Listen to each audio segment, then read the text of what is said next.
रावण जब सीता को चुरा कर लाया तो विभीषण ने यही तो कहा कि जिसे तुम चुरा के लाए हो वो तुम्हारी बेटी की उम्र की है, तुम्हारी पुत्री है, और तुम उसे चुरा कर लाए हो, गलत किया तुमने, छोड़ दो नहीं सर्वनाश हो जाएगा। रावण विभीषण की बात नहीं माना, परिणाम क्या हुआ? सर्वनाश। आप भी अपने बच्चों को समझाओ, समझें तो अच्छा है, नहीं तो फिर आखिरी में तो सर्वनाश है ही। समझ जाए तो अच्छा है। पराई स्त्री आग की तरह होती है, छुओगे जल जाओ। यही नजरिया स्त्रियों के लिए। पुरुष पराया, उम्र में बड़ा है तो पिता की तरह देखो उसे, बराबर का है तो भाई की तरह देखो उसे, छोटा है तो पुत्र की तरह देखो। इस नजरिए से आप देखेंगे तो ना तो संसार में फिर स्त्री बुरी लगेगी ना तो पुरुष बुरा लगेगा। हम तो ये कहते हैं कोई बुरा नहीं है और कुछ बुरा नहीं है। यदि कुछ बुरा है तो केवल देखने का, सोचने का नजरिया बुरा है। यदि नजरिया लोगों का ठीक, लोग कहते हैं स्त्रियां बुरी हैं, लड़की बुरी है, लड़के ना, कोई बुरा, मैं किसी को दोषी ना ठहराऊं। बुरा जो देखन मैं चला, मैं ही बुरा हूं, अर्थात मेरा नजरिया बुरा है, मेरी सोच बुरी है। हम अपनी अपनी सोच बदल लें, सब अपने आप बदल जाएगा। लोग कहते हैं जमाना बुरा है, जमाना खराब है। अरे भाई, जमाना भी तुमसे ही तो है, जमाने से हम नहीं हैं, हमसे जमाना है। हम ही अच्छे होते तो जमाना भी अच्छा होता, हम ही बुरे हैं इसलिए जमाना बुरा है। जमाने को क्या दोष दें कि जमाना बुरा है? क्यों नहीं हम अपने आप को अच्छा बनाते? क्यों नहीं हम अपने संस्कारों को स्ट्रांग करते?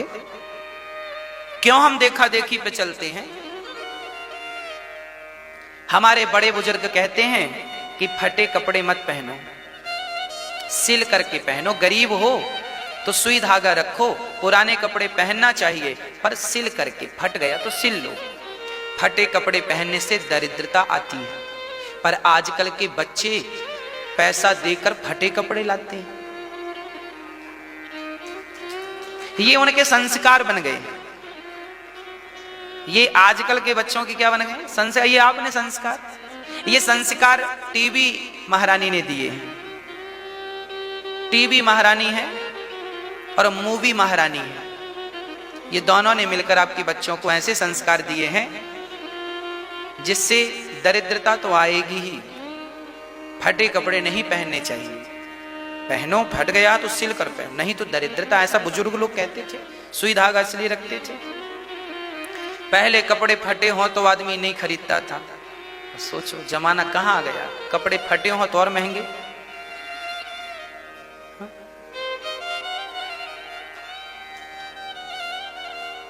कमी कहां रह गई? बच्चों को, आपने अपने बच्चों को संस्कार से नहीं जोड़ा। हमारे यहां एक कहावत है, आपके यहां है कि नहीं मैं नहीं जानता। हमारे यहां एक कहावत है, पूत सपूत तो क्यों धन संचय, और पूत कपूत तो क्यों धन संचय। इसका अर्थ यह है कि बेटा लायक है तो उसके लिए कमा के रखने की जरूरत नहीं है। लायक है तो खुद कमा लेगा, और नालायक है तो भी कमा के रखने की जरूरत नहीं। नालायक है, जितना दोगे सब उड़ा देगा। इसलिए पूत लायक हो तो भी मत कमाओ, नालायक है तो भी मत कमाओ। आप तो उतना ही कमाओ जितने से आपका गुजारा चल जाए, और आप अपने हाथों से किसी और को खिला पिला दें, इतना ही कमाओ। इतना ना कमा लेना कि फ्री में अहंकार आ जाए, इतना ना कमा लेना कि उस धन से तुम्हारी दुर्गति हो जाए, क्योंकि धन सदगति का भी साधन है और धन दुर्गति का भी साधन है। अधिक धन ना हो, नहीं तो दुर्गति हो सकती है, दुर्दशा हो सकती है। इसलिए धन आएगा तो अहंकार भी लाएगा। बचना है आपको, बच्चों को संस्कार देना है। आपसे कोई ये नहीं पूछेगा कि तुम्हारे पास बैंक में पैसा कितना है, तुम्हारी प्रॉपर्टी कितनी है। अक्सर लोग यही कहते हैं तुम्हारा बेटा करता क्या है, कैसा है तुम्हारा बेटा। अर्थात माँ बाप की सबसे बड़ी पूंजी होती है उसका बेटा। बेटे का मतलब संस्कारी बेटा। माँ बाप की पूंजी क्या है? कोई तुमसे पूछेगा कि तुम्हारे बैंक में कितना पैसा, आज तक किसी ने पूछा? हमेशा लोग यही ना कहते हैं कि तुम्हारा बेटा क्या करता है, कैसा है। इसका तात्पर्य यह है कि जमाने को भी तुम्हारी दौलत से मतलब नहीं है, तुम भले दौलत के लिए संस्कार भुलाए बैठे हो। दौलत तो अंत में यही, दुनिया तो अंत में यही पूछेगी कि तुमने कैसे बच्चे को जन्म दिया है, कितने संस्कार दिए हैं। और तुम्हारा बच्चा कल तुम्हारे मरने के बाद भारत माता को क्या देकर जाएगा? क्या देंगे? हमने जन्म लिया तो हमने क्या दिया भारत को? हम कह सकते हैं कि हमने, आज ही हमारे पास एक दादाजी आए, उन्होंने आज हमसे कहा, गुरुजी हम मरने वाले थे, सैलफास की गोली ला चुके थे, बस खाना बाकी था, बस मरने का पूरा प्लान कर चुके थे कि खा के हम सैलफास मर जाएंगे। तभी अचानक बहू ने टीवी पर आपकी कथा लगा दी और हम अपने कमरे से सुने तो खींचे चले आए और कथा सुनी तो कथा सुन के हम डिप्रेशन से निकल गए और आज आपको धन्यवाद देने आए हैं कि आपने जिंदगी दे दी। आए थे आज, क्या अर्थ है? यही अर्थ है। ऐसे एक नहीं, लाखों की संख्या में लोग हैं जो डिप्रेशन से निकल चुके हैं कथा सुन सुन के। ये दास, अब मुझे लगता है कि शायद ईश्वर ने मुझे जिस लिए भेजा था वो यही उद्देश्य था। मैं कह सकता हूं कि हाँ, भगवान ने जिस उद्देश्य के लिए भेजा था, लाखों लोगों के हृदय में भगवत प्रेम जाग चुका है, जाग चुका है, जाग चुका है, भक्ति जाग चुकी है। यही मेरे जन्म लेने का उद्देश्य था। वो उद्देश्य पूरा हो रहा है। आपसे पूछता हूं, आपने जन्म लिया है, क्या उद्देश्य है?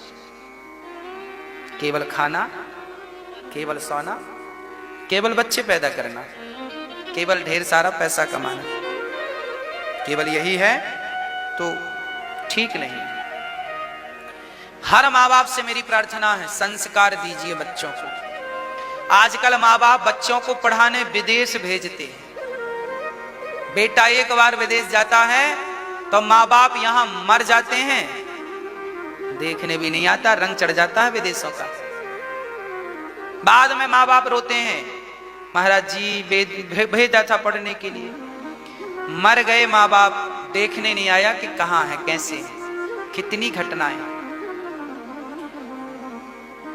शिक्षा क्या हमारे भारत की कम है? क्या हमारे भारत में शिक्षा का अभाव है? कौन सी शिक्षा चाहिए आपको? क्या बनना है बताओ? एक अच्छे वकील बन गए, एक अच्छे जज बन गए, एक अच्छे डॉक्टर बन गए, एक अच्छे वैज्ञानिक बन गए। इसके पहले अपने आप से ये पूछो, क्या एक अच्छे इंसान बन पाए तुम? दुनिया में पढ़ोगे तो शायद एक अच्छे डॉक्टर बन जाओ, एक अच्छे जज बन जाओ, शायद एक अच्छे ऊंचे पद में जाकर बैठ जाओ। क्या एक अच्छे व्यक्ति बन पाए? क्यों नहीं कोई सूरदास बन पाता? दुनिया में, भारत के बाहर दुनिया पढ़ने जाती है, वो भूल जाते हैं कि दुनिया को आगे बढ़ाने वाले आर्यभट्ट थे। वो विदेश में पढ़ने नहीं गए थे। आर्यभट्ट जिन्होंने शून्य का आविष्कार किया, दशमलव दिया, आर्यभट्ट कहां से थे? भारत के थे। बिना खंबे का सेतु बनाने वाले वो इंजीनियर लोग, राम सेतु बनाने वाले कहां के थे? भारतीय थे।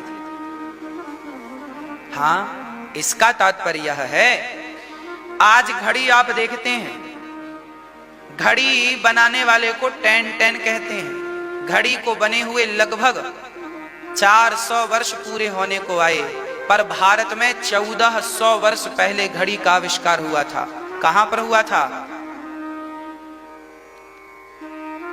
जब आप उड़ीसा जाएंगे, जगन्नाथ मंदिर के पास ही लगभग 100 किलोमीटर की दूरी पर एक मंदिर है, कोणार्क। वहां पर एक चक्र बना है, 1400 साल पुराना मंदिर है। वो वहां का इतिहास बताता है, मुगलों ने उसे गिराया था 1400 साल पहले। आज भी वहां हमारे भारत के वैज्ञानिकों के द्वारा घड़ी बनाई गई थी। आज भी सूर्य की परछाई से वो बिल्कुल परफेक्ट समय बताती है, घंटा, मिनट, सेकंड तक बता देती है। नए 10 के नोट में उसका चित्र भी बना है। नया जो 10 का नोट चला है ना, उसमें चित्र बना है, गोल सर्कल है। कोणार्क मंदिर कभी जाओ, पता चलेगा। आविष्कार हमारे भारत में भी होते थे। साइंस हमारे यहां बहुत कूट कूट के था। जब महाभारत हुआ था तब भी टीवियां थी और लाइव टेलीकास्ट हुआ करता था, जैसे आज आप फेसबुक पे लाइव कर लेते हैं, पहले भी होता था। जब महाभारत युद्ध चल रहा था तो संजय धृतराष्ट्र को कहां बैठ के सुना रहे थे? घर पे। हाँ, लगभग 150 से 200 किलोमीटर की दूरी थी।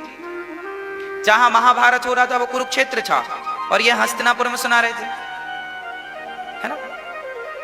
ज्यादा ना सही तो 100 किलोमीटर मान लो। फिर भी संजय धृतराष्ट्र को कहां सुना रहे थे? कमरे में बैठ के, अब ये चल रहा, अब ये हो रहा है। वो युद्ध वहां चल रहा था, सुना यहां रहे थे। तो साधन क्या था? साइंस रहा होगा तब तो हुआ। उस साइंस का ज्यादा प्रचार इसलिए नहीं हुआ क्योंकि उन साइंटिस्टों को पता था कि यदि इनका आविष्कार हमने ज्यादा किया तो लोग आलसी हो जाएंगे। ज्यादा उस जमाने में भी एरोप्लेन थे, रावण के पास पुष्पक विमान था पर ज्यादा नहीं बनाए। क्यों? क्योंकि पता था कि इससे प्रकृति को नुकसान होगा, प्रदूषण होगा, ओजोन परत कमजोर पड़ जाएगी। अभी यही तो दुर्दशा है प्रकृति की। आपने इतने आविष्कार कर लिए, इतने आविष्कार कर लिए कि वो आविष्कार किस काम के हैं ये तो बताओ। आज किसी ने परमाणु हम पर पटक दिया या हमने किसी पर परमाणु पटक दिया तो लाखों निर्दोष जनता मारी जाएगी कि नहीं? ऐसे आविष्कार किस काम के जहां निर्दोष लोग मारे जाएं? ये आविष्कार किस काम के हैं ये तो बताओ। इसलिए हमारे ऋषि मुनियों ने आविष्कार नहीं किए थे, कहीं प्रकृति का संतुलन न बिगड़ जाए इसलिए। तो हम निवेदन करेंगे कि आप अपने बच्चों को उचित संस्कार, अच्छे संस्कार दीजिए। आजकल के बच्चे संस्कारहीन होते जा रहे हैं, माँ बाप की कोई बात नहीं मानते बच्चे। यहां तक कि शादी का निर्णय भी आजकल के बच्चे खुद से ले लेते हैं। एक बच्चा हमसे बोला, गुरुजी अब हम बड़े हो गए हैं, हम अपने स्वयं के निर्णय ले सकते हैं। हमने कहा शादी, उसने हमसे कहा गुरुजी हमें एक लड़की पसंद आई है, हम उसके संग शादी करना चाह रहे हैं, आप बताओ। हमने कहा माँ बाप तैयार हैं। उन्होंने कहा माँ बाप तो रेडी नहीं है। हमने कहा फिर विवाह मत करना। बोले महाराज जी आप क्या बात कर रहे हैं, हम तो लड़की से प्रेम करते हैं, हम विवाह करेंगे। हमने कहा फिर माँ बाप का क्या होगा? बोले हम माँ बाप को बताएंगे ही नहीं, शादी करने के बाद वो स्वीकार नहीं करेंगे तो हम दूसरे शहर चले जाएंगे। हमने कहा लो, आजकल बच्चों के ऐसे संस्कार हैं, अपने शादी का निमंत्रण कार्ड बेचारे अपने माँ बाप को भी देना जरूरी नहीं समझते। इतने पढ़े लिखे बच्चे, इतने तरक्की करे। माँ बाप ने विदेश पढ़ने भेजा था बच्चे को, छोरे ने वहीं शादी कर दी, बताया भी नहीं मम्मी को। बाद में खबर लगी, हम माँ बाप क्या करेंगे? इसलिए मैं आप लोगों से केवल यही कहना चाहता हूं, शादी करना बुरा नहीं है, विवाह करना बुरा नहीं है, प्रेम करना बुरा नहीं है, पर माँ बाप का दिल दुखाना बहुत बुरा है। बस आप कुछ ऐसा करें आपके आज के बच्चे कि माँ बाप का दिल ना दुखे, माँ बाप को नीचे देख के ना चलना पड़े, अर्थात निगाहें झुका के ना चलना पड़े। नहीं तो आप तो अपनी शादियां कर लेंगे, अपना घर बसा लेंगे, भाग जाएंगे, कोर्ट मैरिज कर लेंगे, लव मैरिज कर लेंगे, पर आपकी माँ जिस गली से गुजरेगी ना, लोग कहेंगे लो ये बेटी भाग गई, लो इसका बेटा भाग गया। आपके माँ बाप को सिर झुका के चलना पड़ेगा, समाज के ताने सुनने पड़ेंगे।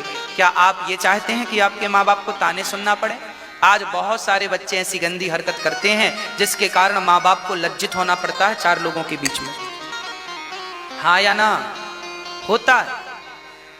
पढ़ा लिखा बच्चा ऐसी हरकत करेगा, लोग आश्चर्य मानते हैं, वो तो ऐसा था ही नहीं।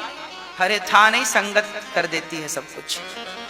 इसलिए आप अपने बच्चों को कुसंगति से भी बचाएं और बच्चों को चाहिए कि वो कोई ऐसा काम ना करें कि उनका धर्म संकट में पड़े, माँ बाप संकट में पड़े। और आज ना ये जो लहर चल रही है, जो हवा चल रही है ना, ये प्रेम की हवा चल रही। लोग कहते हैं प्रेम, एक लड़के लड़की प्रेम कर रहे थे, तभी लड़की ने कहा नाना देखो ये सब ठीक नहीं है, हमारी शादी आपसे होती है कि नहीं कुछ भी जरूरी नहीं है, पर हम अपने माँ बाप का सिर नीचा नहीं करना चाहते, हम अपने चरित्र पर दाग नहीं लगाना चाहते, हम चरित्रहीन नहीं होना चाहते, कैरेक्टरलेस नहीं होना चाहते। वो लड़का बोला पागल हो गई हो, आज के जमाने में 21वीं सदी में ये सोच रही हो, ये बेचारा ये सोच है तुम्हारी।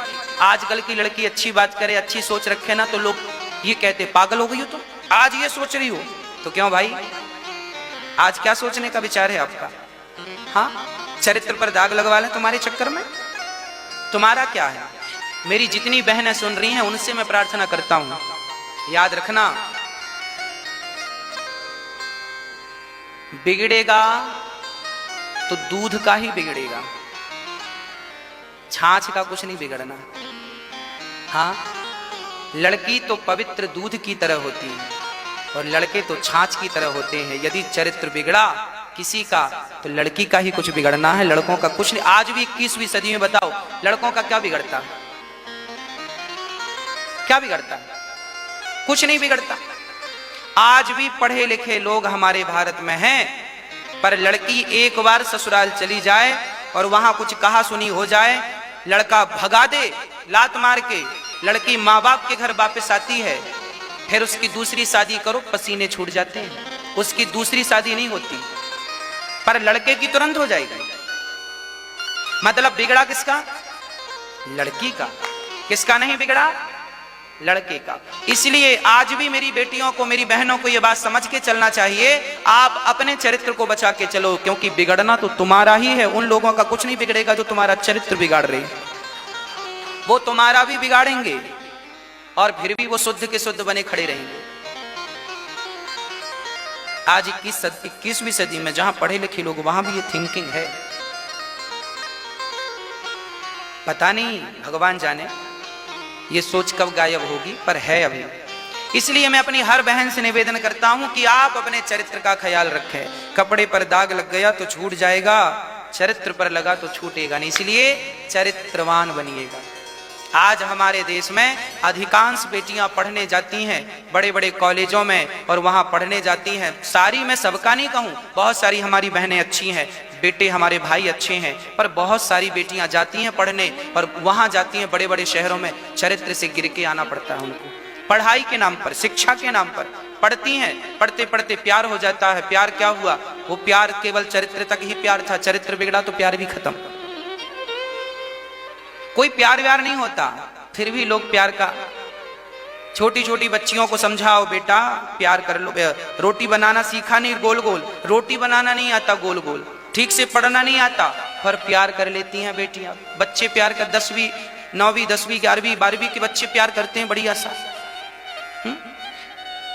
अभी इनको मोबाइल का रिचार्ज करना भी नहीं आया, अर्थात 300 रुपए महीने कमाना भी नहीं आया, प्यार करना आता। बेटियों को गोल गोल रोटी बनानी नहीं आई, पर प्यार खूब करती हैं, प्यार करना आ गया, और बाद में फिर यही रोती भी नजर आती है प्यार के चक्कर में। हाँ, कुछ नहीं बिगड़ेगा किसी का, बिगड़ेगा सिर्फ तुम्हारा, केवल तुम्हारा बिगड़ेगा। चाकू एप्पल पर गिरेगी तो चाकू का नहीं बिगड़ेगा, एप्पल का बिगड़ेगा। वो कटेगा, वो 2 भागों में डिवाइड होगा, तुम 2 भागों में डिवाइड हो जाओगी, ना घर की रहोगी ना घाट की रहोगी, उसका कुछ नहीं बिगड़ना। इसलिए हर बेटी को चाहिए कि आप अपने चरित्र का ख्याल रखें, माँ बाप का सिर शर्म से नीचे ना होने दें। पढ़ना अच्छी बात है, खूब तरक्की करो, खूब पैसा कमाओ, खूब प्रतिष्ठा कमाओ, पर चरित्रवान बन करके, चरित्रहीन बन करके नहीं। एक माँ रोती रोती आई, गुरुजी मेरी बेटी भाग गई। अब गांव से आई थी शहर, इसलिए कि बेटी को अच्छे, मेरी एक ही बेटी थी, कोई बेटा नहीं था, कोई और उम्मीद नहीं है संतान की, एक बेटी थी। सोचा एक बेटी है, दोनों मजदूरी मेहनत करके बेटी को पाल लेंगे और अच्छे स्कूल में पढ़ाएंगे, जज बनाएंगे, बड़ी पोस्ट पे ले जाएंगे। पर बेटी तो फलाने लड़के के संग भाग गई। रोती है माँ। मैंने कहा मत रो, जो हुआ सो हुआ। बोली अब गांव कैसे जाएं, अपने घर कैसे जाएं? घर में जाएंगे तो गांव वाले कहेंगे लो गई थी बड़े शहर में बड़ी बेटी का सपना लेके, क्या हुआ? अब 1000 लोग ताने मारेंगे। पर उन बेटियों को कहां पता कि तुम्हारी मां पर क्या गुजर रही है। आजकल के बच्चे इतने निर्दयी हो गए हैं कि माँ बाप पर भी इनको दया नहीं आती, तरस नहीं आता। ये औरों पर क्या तरस करेंगे, औरों पर क्या दया करेंगे। इसलिए कहता हूं बच्चों को, बच्चों के भीतर थोड़ी सी दया डालो, उनके भीतर करुणा डालो, दया डालो। हाँ, लोगों का दर्द दिखाओ कि देखो बेटा लोग इतने दर्द से दुखी हैं, तुम्हें भी भगवान ने सब कुछ दिया है। दर्द क्या होता है महसूस कराओ बच्चों को। महसूस कराओ। दर्द नहीं जानेंगे तो कुछ नहीं जानेंगे। दया धर्म का मूल है, पाप मूल अभिमान, तुलसी दया न छोड़िए जब तक घट में प्राण। दया कभी नहीं छोड़नी चाहिए, दया धर्म का मूल है। दया दया जरूरी है। हमारे भीतर, इंसान के भीतर दया ना हो तो वो किस काम का? दया ही तो आपको एक अच्छा व्यक्ति बनाती है, तो दया तो होनी चाहिए ना। इसलिए हर बेटी, हर बेटे को माँ बाप संस्कार दीजिए, और तुमसे संस्कार नहीं दिया जाता तो उससे 7 दिन की कथा सुनाइए, हम उसे समझाएंगे, हम उसे सिखाएंगे। सुनाओ उसे कथा, लाओ से हमारे पास। मैं आज आपको गारंटी देता हूं कि आपका बेटा कितना भी बड़ा नास्तिक हो, कितना भी बड़ा दुष्ट प्रकृति का हो, 7 दिन की कथा सुन करके उसे श्रवण ना बना दिया तो आप कह देना 20 साल पढ़कर आपका बेटा पीएचडी की डिग्री पाया है, और पीएचडी की डिग्री पाके भी ये गारंटी नहीं है कि तुम्हारे पांव दबाएगा। पीएचडी की डिग्री पाके भी गारंटी नहीं है कि तुम्हें गिलास भर पानी देगा। पर मैं 7 दिन आपसे मांगता हूं, पूरे भारतवासियों से, 7 दिन अपने बच्चों को मेरे पास लाकर बिठाल दो। 7 दिन में 20 साल की पढ़ाई में वो जो नहीं सीख पाएंगे, केवल 7 दिन में वो सीख जाएंगे। केवल 7 दिन में। 7 दिन में आपके बच्चे यदि श्रवण ना बन गए और आपके बच्चे आपकी सेवा ना करने लग गए, आपका सम्मान ना करने लग गए, तो आप मुझे जो सजा देंगे मुझे मंजूर होगी। ये समझिए, 7 दिन के लिए आप अपने बच्चों को इस कथा की यूनिवर्सिटी में भर्ती कर दीजिए। ओनली 7 दिन। 7 दिन में हम गारंटी लेंगे, स्टाम्प पे लिख के साइन कर देंगे। 7 दिन की कथा बच्चे सुन लेंगे मन लगाकर, तो ना कभी चरित्र से बिगड़ेंगे, ना कभी अपने संस्कारों से फिसलेंगे। सदा सदा के लिए वो अच्छी तरक्की करेंगे, पैसा भी कमाएंगे, अच्छे पद पर भी रहेंगे, और माँ बाप का सम्मान करेंगे तो समाज उनका सम्मान करेगा।